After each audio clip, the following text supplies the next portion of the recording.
प्रिय विद्यार्थियों, DSS online कक्षा में आपका स्वागत है।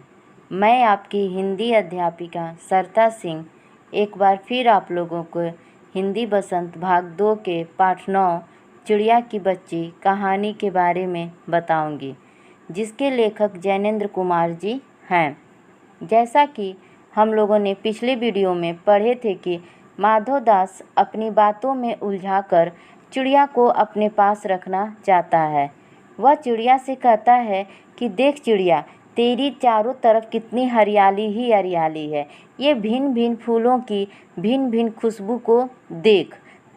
उसके बाद वह चिड़िया की सुंदरता का फिर से वर्णन कहता है कि तू कितनी सुंदर है, कितनी रंगीली है। मैं तुझे क्या करूँगा, सोने से मढ़ दूँगा। तब चिड़िया उसकी बातों को नहीं मानती है। वह कहती है, नहीं, मैं माँ के पास ही जाऊंगी। वह माँ के पास जाने की जिद करने लगती है। तब माधव दास क्या करता है, एक बटन दबाता है जिसका आवाज़ कोठी में सुनाई देती है। उसकी आवाज़ को सुनते हुए एक नौकर दौड़ता हुआ माधव दास के पास आ जाता है। तब माधव दास उस नौकर को इशारा करता है कि वह चिड़िया को पकड़ने की कोशिश करे।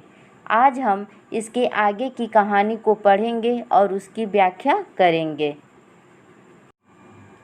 सेठ कहते रहे, सच तुम बड़ी सुंदर लगती हो। तुम्हारे भाई बहन हैं? कितने भाई बहन हैं? जब सेठ नौकर को बुलाता है और नौकर को इशारा करता है कि वो चिड़िया को जाकर पकड़ने की कोशिश करे, तब माधव दास क्या करता है, चिड़िया को अपनी बातों में फिर से उलझाता है और उसे उलझाए रखता है और कहता है कि सच में तुम बहुत ही सुंदर हो। हे चिड़िया, तुम्हारे भाई बहन हैं? अगर हैं तो तुम्हारे भाई बहन कितने हैं? तुम कितनी भाई बहन हो?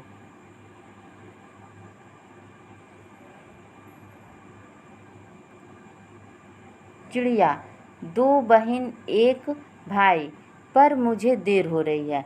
तब चिड़िया कहती है कि हाँ, हम 2 बहनें और 1 भाई हैं। फिर उसके बाद कहती है कि हे सेठ, मुझे देर हो रही है, मुझे जाने दो।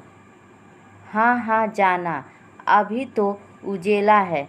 2 बहन 1 भाई हैं, बड़ी अच्छी बात है। जब चिड़िया कहती है कि सेठ मुझे देर हो रहा है, मुझे माँ के पास जाना है, तो तब माधव दास कहता है, हाँ हाँ चली जाना, अभी तो बहुत उजाला है, अभी अंधेरा कहाँ हुआ है। 2 बहन 1 भाई हो, बहुत ही अच्छी बात है, बड़ी अच्छी बात है।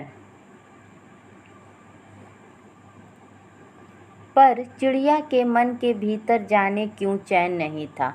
वह चौकन्नी हो चारों ओर देखती थी। उसने कहा, सेठ मुझे देर हो रही है। चौकन्नी हो मतलब चारों तरफ ध्यानपूर्वक देखना, किसी का आहट मिलना। उसके बाद जब सेठ कहता है कि अभी तो उजाला है, चली जाना, अभी देर कहाँ हो रही है, तब पता नहीं, तब भी चिड़िया के मन में क्या हो रहा था, बेचैनी बढ़ रहा था। उसे चैन नहीं था। वो चारों तरफ बहुत ध्यान से देखती रहती थी और सेठ से कहती रहती कि हे सेठ, मुझे देर हो रही है, मुझे माँ के पास जाना है, मुझे जाने दो।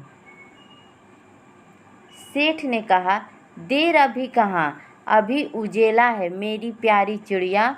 तुम अपने घर का इतने और हाल सुनाओ, भय मत करो। उसके बाद सेठ कहता है कि हे मेरी प्यारी भोली चिड़िया, अभी कहाँ देर हो रही है, अभी तो बहुत उजाला है, तुम डर क्यों रही हो? तुम डरो मत, तुम अपने घर के बारे में और बताओ, तुम अपने घर का हाल सुनाओ, तुम अपने घर के बारे में बताओ, कौन कौन है, तुम्हारा घर कैसा है, उसके बारे में बताओ। चिड़िया ने कहा, सेठ मुझे डर लगता है, माँ मेरी दूर है, रात हो जाएगी तो राह नहीं सूझेगी मतलब दिखाई नहीं देगी। उसके बाद वो फिर सेठ से कहती कि हे सेठ, मुझे बहुत डर लग रहा है, क्योंकि मेरी माँ क्या है, बहुत दूर है, और जब रात हो जाएगी तो मुझे रास्ता क्या होगा, नहीं दिखाई देगा, मुझे रास्ता नहीं दिखाई देगा। इतने में चिड़िया को बोध हुआ कि जैसे एक कठोर स्पर्श उसके देह को छू गया।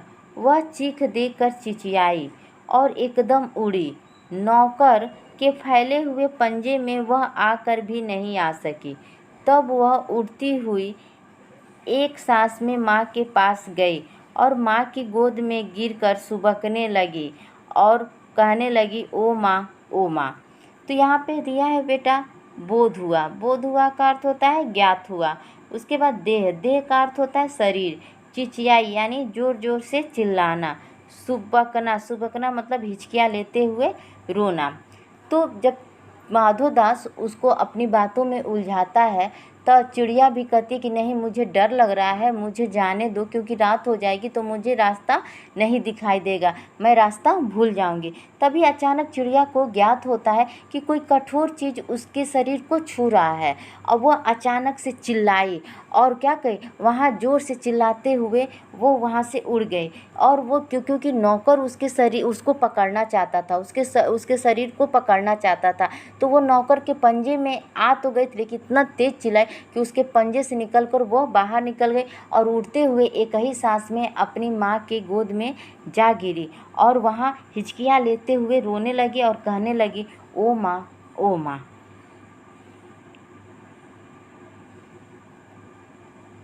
माँ ने बच्ची को छाती से चिपटा कर पूछा, क्या है मेरी बच्ची, क्या है? पर बच्ची काँप काँप कर माँ की छाती से और चिपक गई। बोली कुछ नहीं, बस सुबकती रही, ओ माँ, ओ माँ।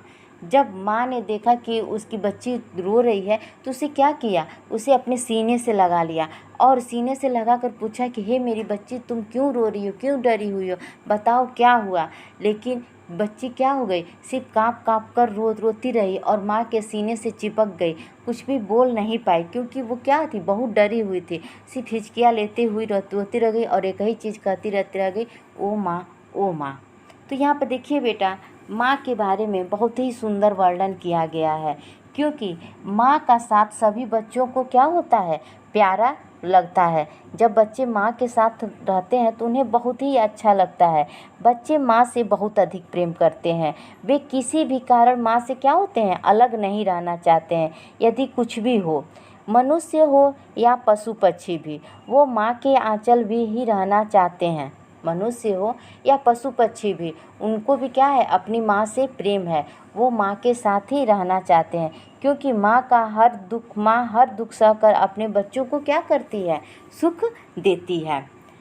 बड़ी देर में उसे ढाढ़स बंधा, तब वो पलक मीच उस छाती में ही चिपक कर सोई, जैसे अब पलक न खोलेगी। ढाढ़स बंधा मतलब बेटा अर्थ होता है हौसला बंधा।